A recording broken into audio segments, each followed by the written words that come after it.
ఇంకో పక్కన దిశ జల్ జీవన్ మిషన్ ఒక ఉదాత్తమైన కార్యక్రమం ఇది. కేంద్ర ప్రభుత్వం కార్యక్రమం తీసుకున్నారు.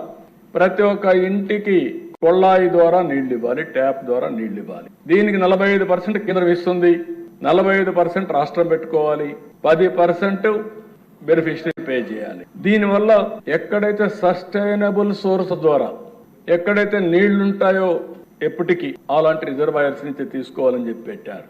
ఇది గాని వచ్చుంటే నీటి సమస్య పరిష్కారం అయ్యేది, కంటామినేషన్ ఉండేది కాదు.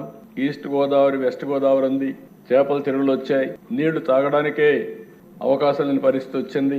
అలాంటప్పుడు గోదావరి నీళ్లు తీసుకొచ్చి ఇంటింటికి ఇచ్చుంటే ఈ సమస్య పూర్తిగా పరిష్కారం అయ్యేది. అలాంటిది యూపీ చూస్తే, ఉత్తరప్రదేశ్ చూస్తే 1,00,000 కోట్ల రూపాయలు వాళ్ళు ఖర్చు పెట్టి ఈ కార్యక్రమాన్ని పూర్తి చేసుకునే పరిస్థితికి వచ్చారు. మనం ఎక్కడా చేయకుండా వదిలిపెట్టి వచ్చిన డబ్బులు కూడా దుర్వినియోగం చేసి డైవర్ట్